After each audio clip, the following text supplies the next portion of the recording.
Pembacaan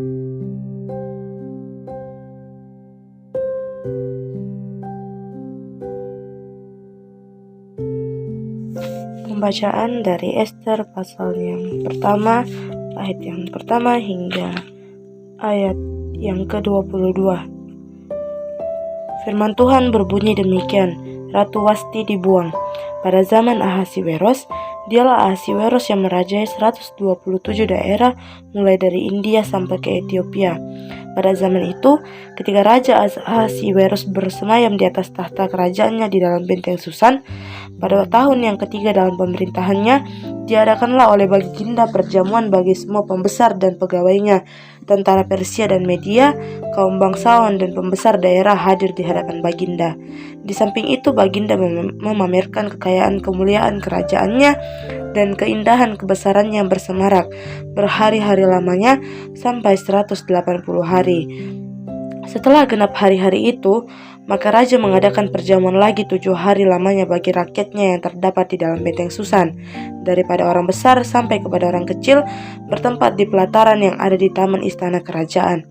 Di situ tirai-mirai daripada kain lenan, mori halus dan kain ungu tua yang terikat dengan tali lenan halus dan ungu muda bergantung pada tombol-tombol perak di tiang-tiang marmer putih. Sedang katil emas dan perak ditempatkan di atas lantai pualam, marmer putih, gewang dan pelinggam. Minuman dihidangkan dalam piala emas yang beraneka warna, dan anggurnya ialah anggur minuman raja yang berlimpah-limpah sebagaimana layak bagi raja. Adapun aturan minum ialah tiada dengan paksa, karena beginilah disyaratkan raja kepada semua bentara dalam, supaya mereka berbuat menurut keinginan tiap-tiap orang. Juga Wasti sang ratu mengadakan perjamuan bagi semua perempuan di dalam istana Raja Ahasiweros. Pada hari yang ketujuh, ketika raja meriang gembira hatinya karena minum anggur, bertitahlah Baginda kepada Mehuman, Bista, Harbona, Bikta, Abakta, Zetar dan Karkas, yakni ketujuh sida-sida yang bertugas di hadapan Raja Ahasiweros, supaya mereka membawa Wasti sang ratu dengan memakai mahkota kerajaan menghadap raja untuk memperlihatkan kecantikannya kepada sekalian rakyat dan pembesar-pembesar, karena sang ratu sangat elok rupanya. Tetapi Ratu Wasti menolak untuk menghadap menurut titah raja yang disampaikan oleh sida-sida itu, sehingga sangat geramlah raja dan berapi-apilah murkanya. Maka bertanyalah raja kepada orang-orang arif bijaksana, orang-orang yang mengetahui kebiasaan zaman, karena demikianlah biasanya masalah-masalah raja dikemukakan kepada para ahli undang-undang dan hukum. Adapun yang terdekat kepada Baginda ialah Karsena, Setar, Atmata, Tarsis, Meres, Marsena, dan Memukan, ketujuh pembesar Persida dan Media, yang boleh memandang wajah raja dan yang mempunyai kedudukan yang tinggi di dalam kerajaan. Tanya raja, apakah yang harus diperbuat atas Ratu Wasti menurut undang-undang, karena tidak dilakukannya titah Raja Ahasiweros yang disampaikan oleh sida-sida? Maka sembah Memukan di hadapan raja dan para pembesar itu, Wasti sang ratu bukan bersalah kepada raja saja, melainkan juga kepada semua pembesar dan segala bangsa yang di dalam segala daerah Raja Ahasiweros. Karena kelakuan sang ratu itu akan merata kepada semua perempuan, sehingga mereka tidak menghiraukan suaminya. Apabila diceritakan orang, Raja Ahasiweros menitahkan supaya Wasti sang ratu dibawa menghadap kepadanya, tetapi ia tidak mau datang. Pada hari ini juga istri para pembesar raja di Persia dan Media yang mendengar tentang kelakuan sang ratu akan berbicara tentang hal itu kepada suaminya, sehingga berlarut-larutlah penghinaan dan kegusaran. Jikalau baik pada pemandangan raja, hendaklah dikeluarkan suatu titah kerajaan dari hadapan Baginda dan dituliskan di dalam undang-undang Persia dan Media, sehingga tidak dapat dicabut kembali, bahwa Wasti dilarang menghadap Raja Ahasiweros, dan bahwa raja akan mengaruniakan kedudukannya sebagai ratu kepada orang lain yang lebih baik daripadanya. Bila keputusan yang diambil raja kedengaran di seluruh kerajaannya, alangkah besarnya kerajaan itu, maka semua perempuan akan memberi hormat kepada suami mereka, daripada orang besar sampai kepada orang kecil. Usul itu dipandang baik oleh raja serta para pembesar. Jadi bertindaklah raja sesuai dengan usul Memukan itu.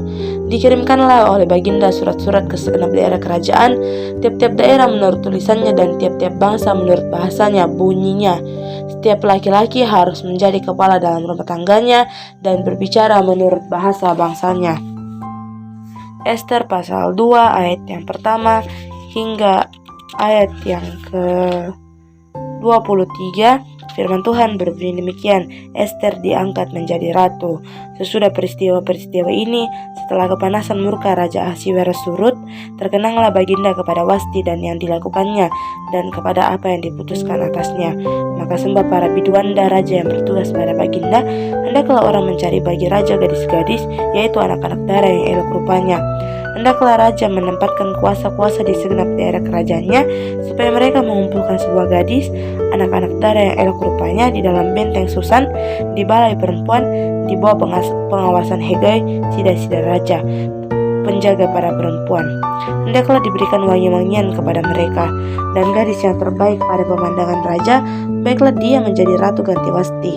Hal itu dipandang baik oleh raja, dan dilakukanlah demikian. Pada waktu itu ada di dalam benteng Susan seorang Yahudi yang bernama Mordekai bin Yair bin Simei bin Kis, seorang Benyamin yang diangkut dari Yerusalem sebagai salah seorang buangan yang turut dengan Yekonya, Raja Yehuda.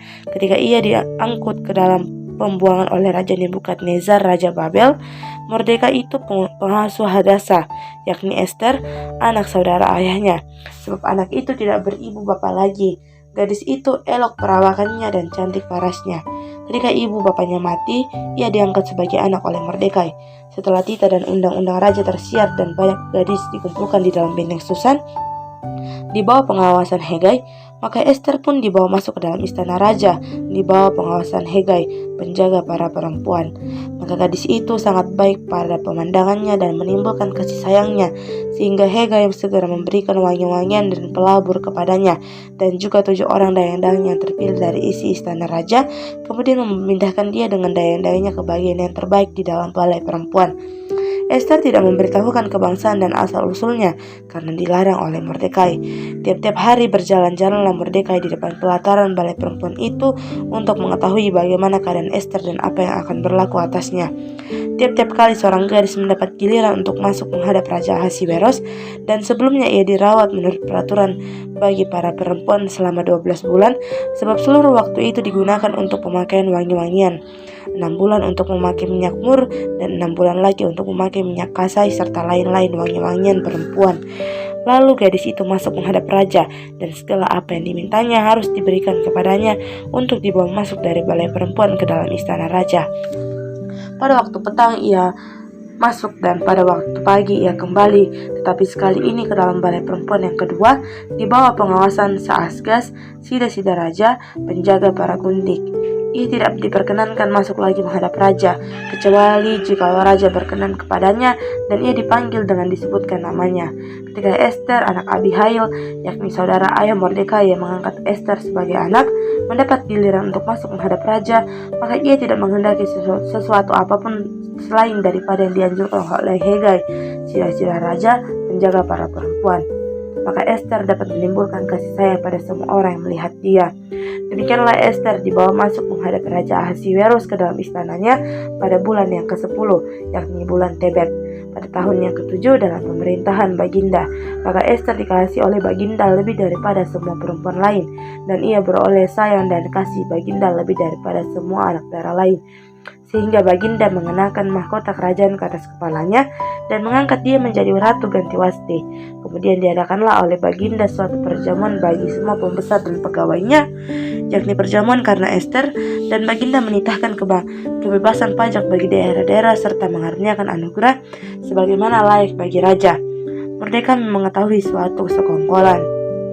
Selama anak-anak darah dikumpulkan untuk kedua kalinya, Mordekai duduk di pintu gerbang istana raja. Adapun Ester tidak memberitahukan asal-usul dan kebangsaannya seperti diperintahkan kepadanya oleh Mordekai, sebab Ester tetap berbuat menurut perkataan Mordekai seperti pada waktu ia masih dalam asuhannya. Pada waktu itu, ketika Mordekai duduk di pintu gerbang istana raja, sakit hatilah Bigtan dan Teres, 2 orang sida-sida raja yang termasuk golongan penjaga pintu. Lalu berikhtiarlah mereka untuk membunuh Raja Ahasiweros. Tetapi perkara itu dapat diketahui oleh Mordekai, lalu diberitahukannya lah kepada Ester sang ratu, dan Ester mempersembahkannya kepada raja atas nama Mordekai. Perkara itu diperiksa dan ternyata benar, maka kedua orang itu disulahkan pada tiang, dan peristiwa itu dituliskan dalam kitab sejarah di hadapan raja. Ester pasal yang ketiga ayat yang pertama hingga ayat yang ke-15. Firman Tuhan berbunyi demikian. Muslihat Haman untuk memunahkan orang Yahudi. Sesudah peristiwa-peristiwa ini, maka Haman bin Hamedata, orang Agag, dikaruniailah kebesaran oleh Raja Ahasyeweros, dan pangkatnya dinaikkan serta kedudukannya ditetapkan di atas semua pembesar yang ada di hadapan baginda. Dan semua pegawai raja yang di pintu gerbang istana raja berlutut dan sujud kepada Haman, sebab demikianlah diperintahkan raja tentang dia. Tetapi Mordekai tidak berlutut dan tidak sujud. Maka para pegawai raja yang di pintu gerbang istana raja berkata kepada Mordekai, "Mengapa engkau melanggar perintah raja?" Setelah mereka menegur dia berhari-hari dengan tidak didengarkannya juga, maka hal itu diberitahukan mereka lah kepada Haman untuk melihat apakah sikap Mordekai itu dapat tetap, sebab ia telah menceritakan kepada mereka bahwa ia orang Yahudi. Ketika Haman melihat bahwa Mordekai tidak berlutut dan sujud kepadanya, maka sangat panaslah hati Haman. Tetapi ia menganggap dirinya terlalu hina untuk membunuh hanya Mordekai saja, karena orang telah memberitahukan kepadanya kebangsaan Mordekai itu. Jadi Haman mencari ikhtiar memunahkan semua orang Yahudi, yakni bangsa Mordekai itu, di seluruh kerajaan Ahasyeweros. Dalam bulan pertama, yakni bulan Nisan, dalam tahun yang ke-12 zaman Ahasyeweros, orang membuang pur, yakni undi, di depan Haman, hari demi hari dan bulan demi bulan, sampai jatuh pada bulan yang ke-12, yakni bulan Adar. Maka sembah Haman kepada Raja Ahasyeweros, ada suatu bangsa yang hidup tercerai-berai dan terasing di antara bangsa-bangsa di dalam seluruh daerah kerajaan Tuanku, dan hukum mereka berlainan dengan hukum segala bangsa, dan hukum raja tidak dilakukan mereka, sehingga tidak patut bagi raja membiarkan mereka leluasa. Jikalau baik pada pemandangan raja, hendaklah dikeluarkan surat titah untuk membinasakan mereka, maka hamba akan menimbang perak 10.000 talenta dan menyerahkannya kepada tangan para pejabat yang bersangkutan, supaya mereka memasukkannya ke dalam perbendaharaan raja. Maka raja mencabut cincin manterainya dari jarinya, lalu diserahkannya kepada Haman bin Hamedata, orang Agag, seteru orang Yahudi itu. Kemudian titah raja kepada Haman, "Perak itu terserah kepadamu, juga bangsa itu untuk kau perlakukan seperti apa yang kau pandang baik." Maka dalam bulan yang pertama pada hari yang ke-13, dipanggillah para panitera raja, lalu sesuai dengan segala yang diperintahkan Haman, ditulislah surat kepada wakil-wakil raja, kepada setiap bupati yang menguasai daerah, dan kepada setiap pembesar bangsa, yakni kepada tiap-tiap daerah menurut tulisannya, dan kepada tiap-tiap bangsa menurut bahasanya. Surat itu ditulis atas nama Raja Ahasyeweros dan dimeterai dengan cincin meterai raja. Surat-surat itu dikirimkan dengan perantaran pesuruh-pesuruh cepat ke segala daerah kerajaan, supaya dipunahkan, dibunuh, dan dibinasakan semua orang Yahudi daripada yang muda sampai kepada yang tua, bahkan anak-anak dan perempuan-perempuan, pada satu hari juga, pada tanggal 13 bulan yang ke-12, yakni bulan Adar, dan supaya dirampas harta milik mereka. Salinan surat itu harus diundangkan di dalam tiap-tiap daerah, lalu diumumkan kepada segala bangsa, supaya mereka bersiap-siap untuk hari itu. Maka dengan tergesa-gesa berangkatlah pesuruh-pesuruh cepat itu atas titah raja, dan undang-undang itu dikeluarkan di dalam benteng Susan. Sementara itu raja serta Haman duduk minum-minum, tetapi kota Susan menjadi gempar. Ester pasal 4 diberi judul Usaha Mordekai untuk menolong orang Yahudi. Firman Tuhan, setelah Mordekai mengetahui segala yang terjadi itu, ia menggoyahkan pakaiannya, lalu memakai kain kabung dan abu, kemudian keluar berjalan di tengah-tengah kota sambil melolong-lolong dengan nyaring dan pedi. Dengan demikian, datanglah ia sampai ke depan pintu gerbang istana raja, karena seorang pun tidak boleh masuk pintu gerbang istana raja dengan berpakaian kain kabung. Di tiap-tiap daerah kemana titah dan undangan-undangan raja telah sampai, ada perkabungan yang besar di antara orang Yahudi, disertai puasa dan ratapan tangis. Oleh banyak orang dibentangkan kain kabung dengan abu sebagai lapik tidurnya. Ketika dayang-dayang dan sida-sida Ester memberitahukan hal itu kepadanya, maka sangatlah risau hati sang ratu. Lalu dikirimkannya pakaian, supaya dipakaikan kepada Mordekai dan supaya ditanggalkan kain kabungnya daripadanya, tetapi tidak diterimanya. Maka Ester memanggil Hata, salah seorang sida-sida raja yang ditetapkan baginda melayani dia, lalu memberi perintah kepadanya menanyakan Mordekai untuk mengetahui apa artinya dan apa sebabnya hal itu. Lalu keluarlah Hata mendapatkan Mordekai di lapangan kota yang di depan pintu gerbang istana raja, dan Mordekai menceritakannya kepada segala yang dialaminya, serta berapa banyaknya perak yang dijanjikan oleh Haman akan ditimbang untuk pembendaharaan raja sebagai harga pembinasaan orang Yahudi. Juga salinan surat undang-undang yang dikeluarkan disusun untuk memenuhkan mereka itu diserahkannya kepada Hana supaya diperlihatkan dan diberitahukan kepada Ester. Lagi pula Hata disuruh menyampaikan pesan kepada Ester supaya pergi menghadap raja untuk memohon karunia-Nya dan untuk membela bangsanya di hadapan baginda. Lalu masuklah Hata dan menyampaikan perkataan Mordekai kepada Ester. Akan tetapi Ester menyuruh Hata memberitahukannya kepada Mordekai. Semua pegawai raja serta penduduk daerah-daerah kerajaan mengetahui bahwa bagi setiap laki-laki atau perempuan yang menghadap raja di pelataran dalam dengan tidak dipanggil, hanya berlaku satu undang-undang, yakni hukuman mati. Hanya orang yang kepadanya raja mengulurkan tongkat emas yang akan tetapi hidup. Dan aku selama 30 hari ini tidak dipanggil menghadap raja.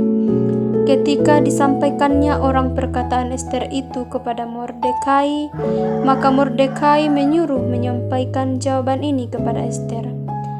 Jangan kira karena engkau di dalam istana raja, hanya engkau yang akan terluput dari antara semua orang Yahudi. Sebab sekalipun engkau pada saat ini berdiam diri saja, bagi orang Yahudi akan timbul juga pertolongan dan kelepasan dari pihak lain, dan engkau dengan kaum keluargamu akan binasa. Siapa tahu, mungkin justru untuk saat yang seperti ini engkau beroleh kedudukan sebagai ratu. Maka Ester menyuruh menyampaikan jawaban ini kepada Mordekai. Pergilah, kumpulkanlah semua orang Yahudi yang terdapat di Susan dan berpuasalah untuk aku. Janganlah makan dan janganlah minum 3 hari lamanya, baik waktu malam, baik waktu siang. Aku serta dayang-dayangku pun akan berpuasa demikian, dan kemudian aku akan masuk menghadap raja, sungguh pun berlawanan dengan undang-undang. Kalau terpaksa aku mati, biarlah aku mati. Maka pergilah Mordekai dan diperbuatnyalah tepat seperti yang dipesankan Ester kepadanya. Ester pasal 5, firman Tuhan dengan judul perikop Ester menghadap raja. Pada hari yang ketiga Ester mengenakan pakaian ratu, lalu berdirilah ia di pelataran dalam istana raja, tempat di depan istana raja. Raja bersemayam di atas tahta kerajaan di dalam istana berhadapan dengan pintu istana itu. Ketika raja melihat Ester, sang ratu berdiri di pelataran, berkenanlah raja kepadanya sehingga raja mengulurkan tongkat emas yang di tangannya ke arah Ester, lalu mendekatlah Ester dan menyentuh ujung tongkat itu. Tanya raja kepadanya, "Apa maksudmu, hai Ratu Ester, dan apa keinginanmu? Sampai setengah kerajaan sekalipun akan kuberikan kepadamu." Jawab Ester, "Jikalau baik pada pemandangan raja, datanglah kiranya raja dengan Haman pada hari ini ke perjamuan yang diadakan oleh hamba bagi raja." Maka titah raja, "Suruhlah Haman datang dengan segera supaya kami memenuhi permintaan Ester." Lalu raja datang dengan Haman ke perjamuan yang diadakan oleh Ester. Sementara minum anggur, bertanyalah raja kepada Ester, apakah permintaanmu niscaya akan dikabulkan dan apakah keinginanmu sampai setengah kerajaan sekalipun akan dipenuhi? Maka jawab Ester, permintaan dan keinginan hamba ialah jikalau hamba mendapat kasih raja dan jikalau baik pada pemandangan raja mengabulkan permintaan serta memenuhi keinginan hamba, datang pula lah kiranya raja dengan Haman ke perjamuan yang akan hamba adakan bagi raja dan Haman, maka besok akan hamba lakukan yang dikehendaki raja. Judul perikop, Haman menyuruh mendirikan tiang penyulaan untuk Mordekai. Pada hari itu keluarlah Haman dengan hati riang dan gembira. Tetapi ketika Haman melihat Mordekai ada di pintu gerbang istana raja, tidak bangkit dan tidak bergerak menghormati dia, maka sangat panaslah hati Haman kepada Mordekai.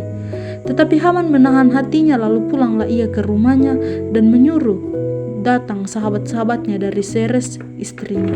Maka Haman menceritakan kepada mereka itu besar kekayaannya, banyaknya anak laki-laki, dan segala kebesaran yang diberikan raja kepadanya, serta kenaikan pangkatnya di atas para pembesar dan pegawai raja. Lagi kata Haman, tambahan pula tiada seorang pun dimintai oleh Ester sang ratu untuk datang bersama-sama dengan raja ke perjamuan yang diadakannya kecuali aku, dan untuk besok pun akan aku diundangnya bersama-sama dengan raja.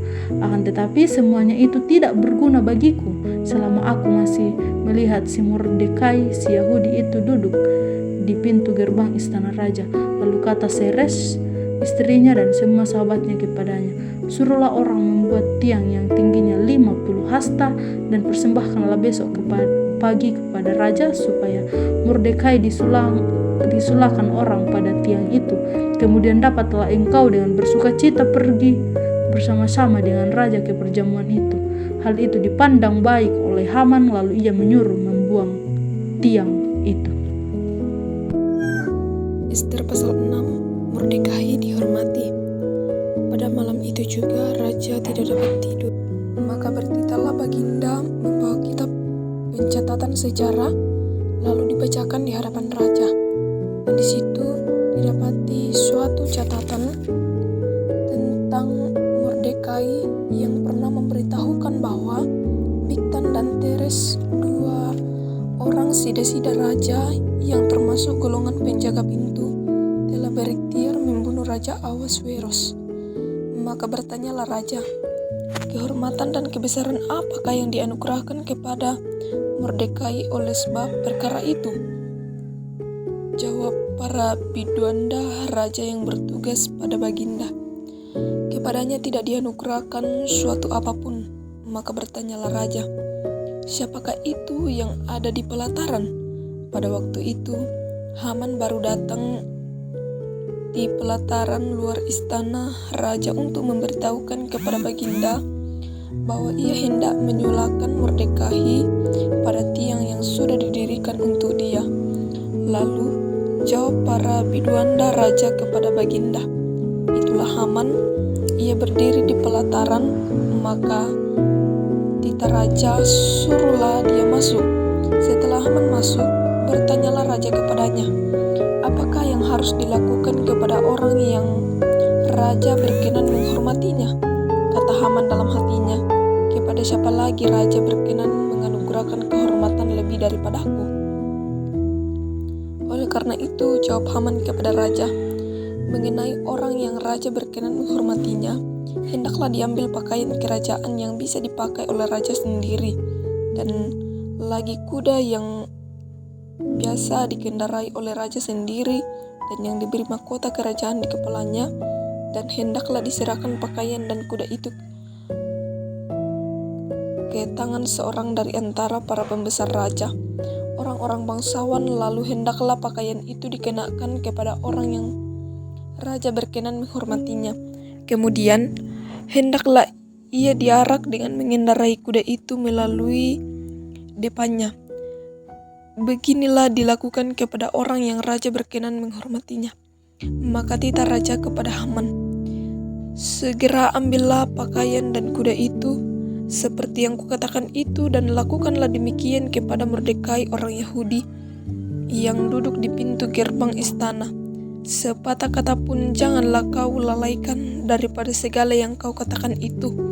Lalu Haman mengambil pakaian dan kuda itu dan dikenakannya pakaian itu kepada Mordekai. Kemudian diaraknya Mordekai melalui lapangan kota itu sedang menyerukan di depannya, "Beginilah dilakukan kepada orang yang raja berkenan menghormatinya."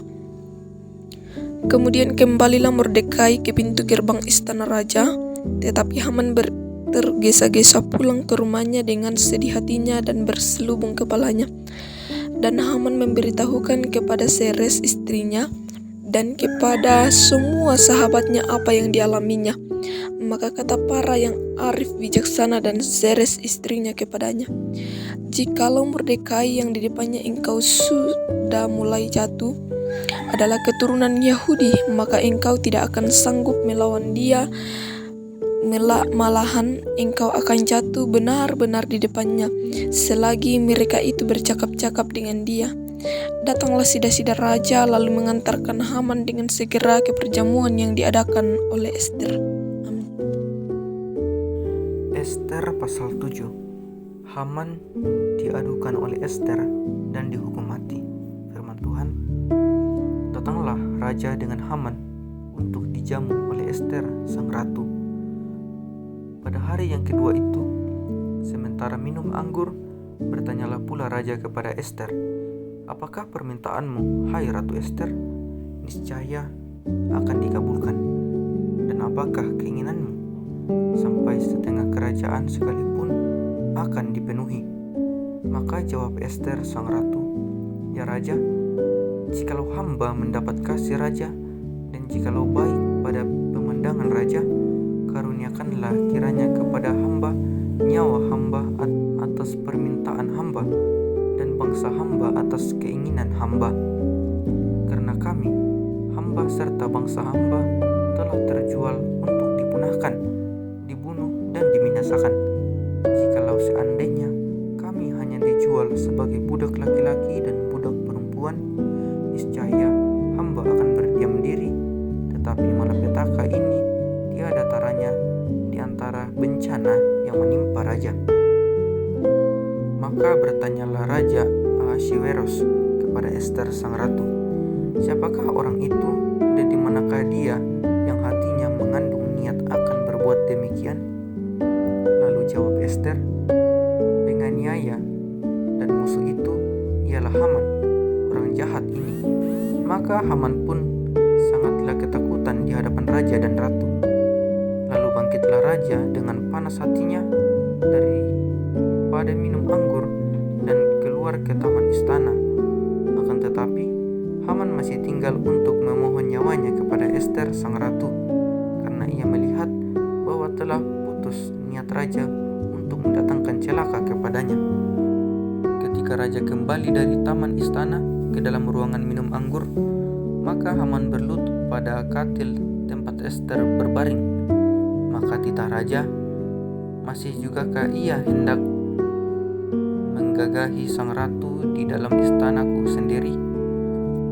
Tatkala titah raja itu keluar dari mulutnya, maka diselubungi oranglah muka Haman, Sembah Harbona, salah seorang sida-sida yang di hadapan raja.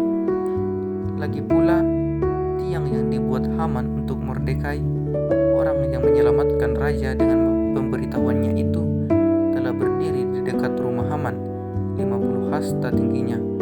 Lalu titah raja, "Sulukan dia pada tiang itu." Kemudian Haman disulukan pada tiang yang didirikannya untuk Mordekai. Maka surutlah panas hati raja. Ester pasal 8. Perintah raja yang menguntungkan orang Yahudi. Pada hari itu juga Raja Ahasiweros mengaruniakan harta milik Haman seteru orang Yahudi kepada Ester sang ratu, dan Mordekai masuk menghadap raja karena Ester telah memberitahukan apa pertalian Mordekai dengan dia. Maka raja mencabut cincin materai yang diambil daripada Haman, lalu diserahkannya kepada Mordekai, dan Mordekai diangkat oleh Ester menjadi kuasa atas harta milik Haman.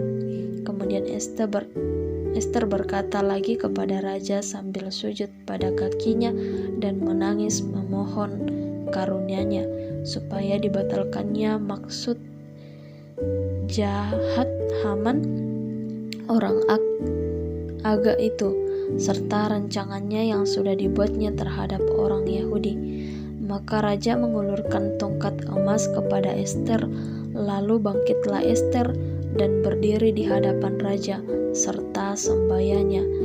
Jikalau baik pada pemandangan raja dan jikalau hamba mendapat kasih raja, dan hal ini kiranya dipandang benar oleh raja dan raja berkenan kepada hamba, maka hendaklah dikeluarkan surat tita untuk menarik kembali surat-surat yang berisi rancangan Haman bin Hamedata orang Agag itu yang ditulisnya untuk membinasakan orang Yahudi di dalam semua daerah kerajaan.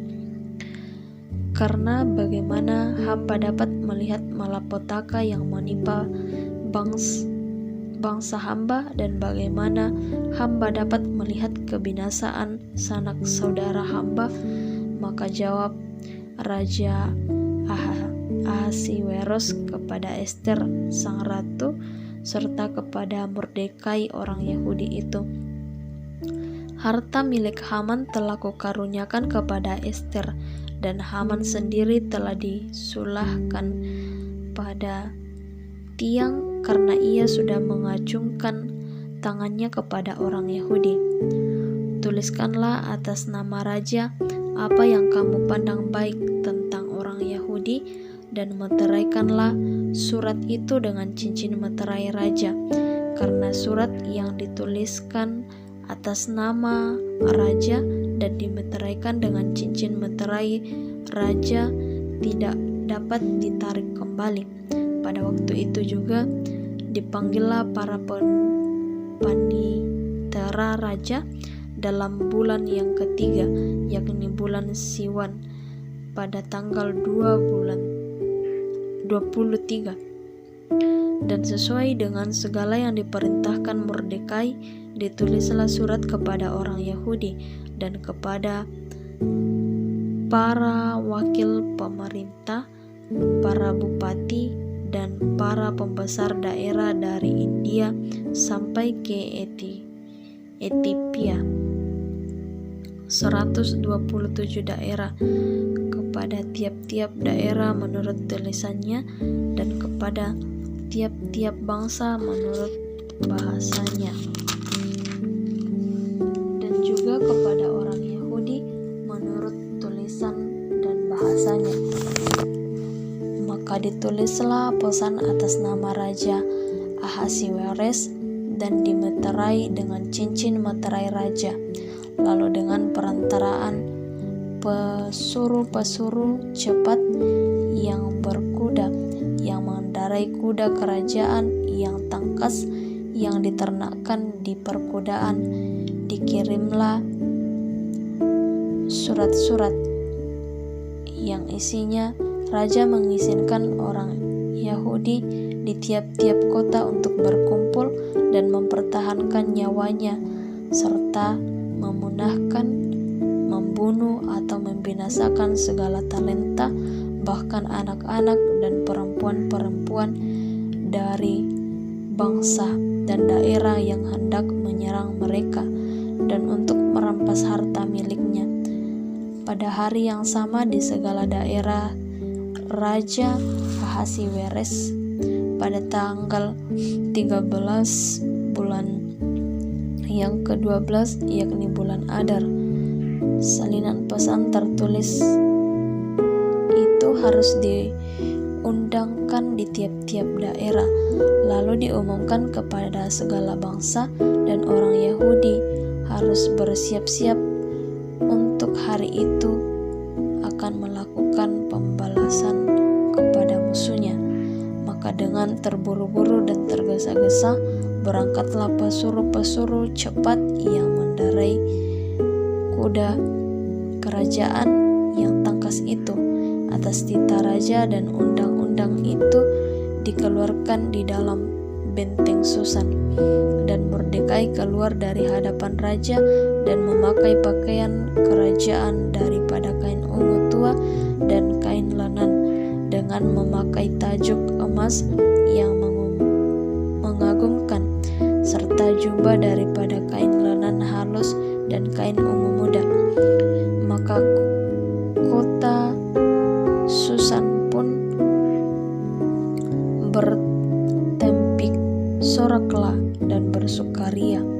Orang Yahudi telah beroleh kelapangan hati dan bersukacita, kegirangan dan kehormatan.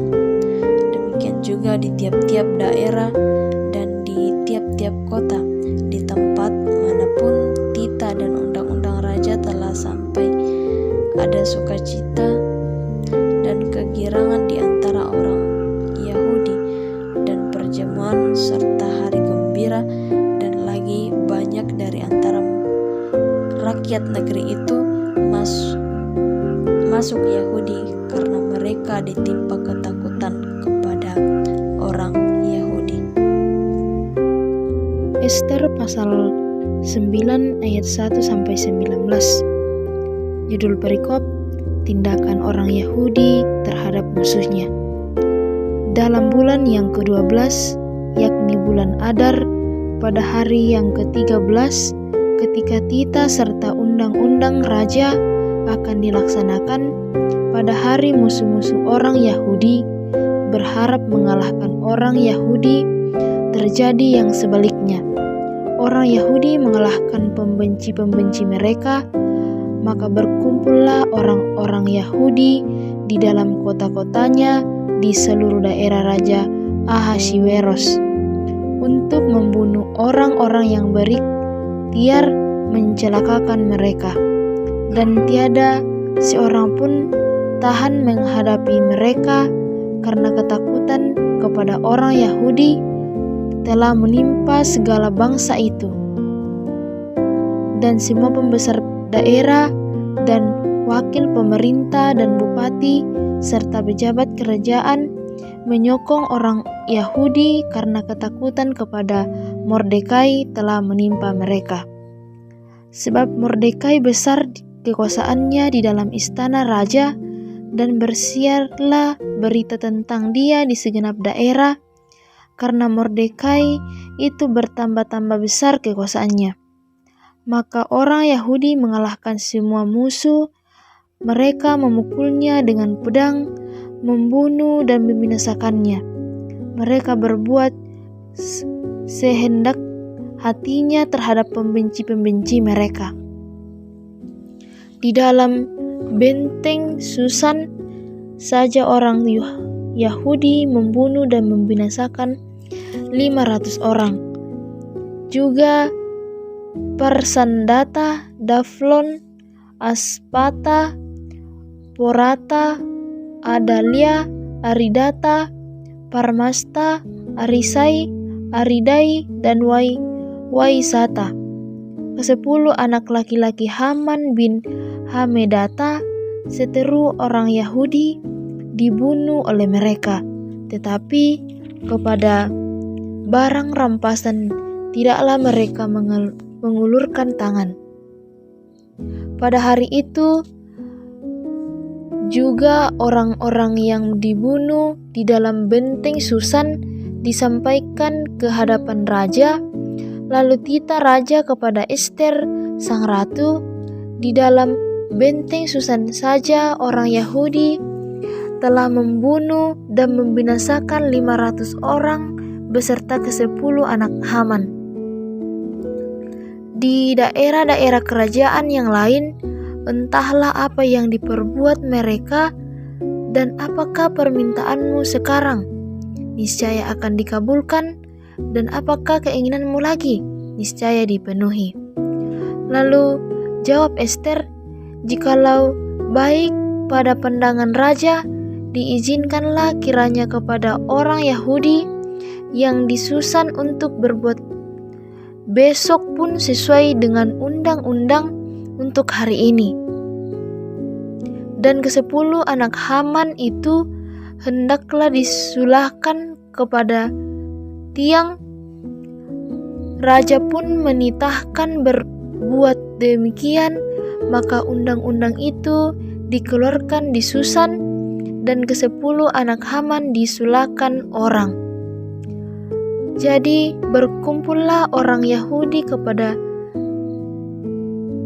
di Susan pada hari yang ke-14 bulan Adar juga, dan dibunuhnyalah di Susan 300 orang.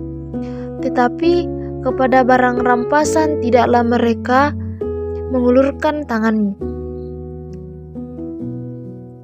Orang-orang Yahudi yang lain yang ada di dalam daerah kerajaan berkumpul dan mempertahankan nyawanya serta mendapat keamanan terhadap musuhnya.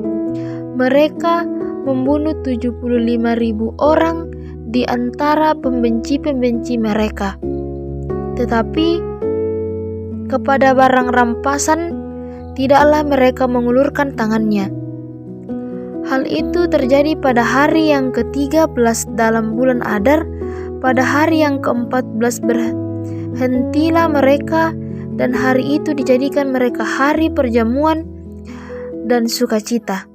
Tetapi orang Yahudi yang di Susan berkumpul baik pada hari yang ke-13, baik pada hari yang ke-14 bulan itu, lalu berhentilah mereka pada hari yang ke-15, dan hari itu dijadikan mereka hari perjamuan dan sukacita. Oleh sebab itu, orang Yahudi yang di pendusunan, yakni yang diam di perkampungan mereka, hari yang ke-14 bulan Adar itu sebagai hari sukacita dan hari perjamuan, dan sebagai hari gembira untuk antar mengantar makanan. Amin, firman Tuhan. Penetapan Hari Raya Purim.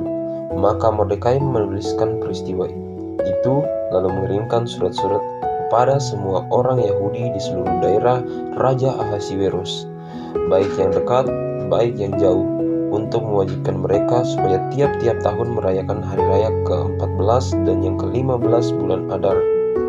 Karena pada hari-hari itulah orang Yahudi mendapat keamanan terhadap musuh, dan dalam bulan itulah duka cita mereka berubah menjadi sukacita dan hari perkabungan menjadi hari gembira. Dan supaya menjadikan hari-hari itu hari perjamuan dan sukacita dan hari untuk antar mengantar makanan dan untuk bersedekah kepada orang-orang miskin. Maka orang Yahudi menerima sebagai ketetapan apa yang sudah dimulai mereka melakukannya dan apa yang ditulis Mordekai kepada mereka. Sesungguhnya Haman bin Hamedata, orang Agag, seteru semua orang Yahudi itu, telah merancangkan kehendak membinasakan orang Yahudi, dan dia pun telah membuang Pur, yakni undi, untuk menghancurkan dan membinasakan mereka. Akan tetapi, ketika hal itu disampaikan ke hadapan raja, maka dititahkannya dengan surat supaya rancangan jahat yang dibuat Haman terhadap orang Yahudi itu dibalikan ke atas kepalanya. Maka Haman beserta anak-anaknya disulahkan pada tiang. Oleh sebab itulah hari-hari itu disebut Purim menurut kata Pur. Oleh sebab itu jugalah, yakni karena seluruh isi surat itu dan karena apa yang dilihat mereka mengenai hal itu dan apa yang dialami mereka, orang Yahudi menerima sebagai kewajiban dan sebagai ketetapan bagi dirinya sendiri dan keturunannya dan bagi sekalian orang yang akan berkabung dengan mereka, bahwa mereka tidak akan melampaui merayakan kedua hari itu tiap-tiap tahun, menurut yang dituliskan tentang itu dan pada waktu itu yang ditentukan, dan bahwa hari-hari itu akan diperingati dan dirayakan dalam tiap-tiap angkatan, di dalam tiap-tiap kaum, di tiap-tiap daerah, di tiap-tiap kota, sehingga hari-hari Purim itu tidak akan lenyap dari tengah-tengah orang Yahudi, dan peringatannya tidak akan berakhir dari antara keturunan mereka. Lalu Ester sang ratu, anak Abihail, menulis surat bersama-sama dengan Mordekai, orang Yahudi itu. Surat yang kedua tentang hari raya Purim itu dituliskan dengan segala ketegasan untuk menguatkannya. Lalu dikirimkanlah surat-surat kepada semua orang Yahudi di dalam ke-127 daerah kerajaan Ahasiweros dengan kata-kata salam dan setia, supaya hari-hari Purim itu dirayakan pada waktu yang ditentukan seperti yang diwajibkan kepada mereka oleh Mordekai orang Yahudi itu dan oleh Ester sang ratu, dan seperti yang diwajibkan mereka kepada dirinya sendiri serta keturunan mereka mengenai hal berpuasa dan meratap. Demikianlah perintah Ester menetapkan perihal Purim itu, kemudian dituliskan di dalam kitab. Ester pasal 10 ayat 1 sampai ayatnya yang ketiga. Firman Tuhan, kebesaran Mordekai. Maka Raja Ahasweros mengenakan upeti atas negeri dan daerah-daerah pesisir juga. Segala perbuatannya yang hebat serta gagah dan pemberitaan yang seksama tentang kebesaran yang dikaruniakan Raja kepada Mordekai. Bukankah semuanya itu tertulis di dalam kitab sejarah raja-raja Media dan Persia? Karena Mordekai orang Yahudi itu menjadi orang kedua di bawah Raja Ahasweros, dan ia dihormati oleh orang Yahudi serta disukai oleh banyak sanak saudaranya, sebab ia mengikhtiarkan yang baik bagi bangsanya dan berbicara untuk keselamatan bagi semua orang sebangsanya.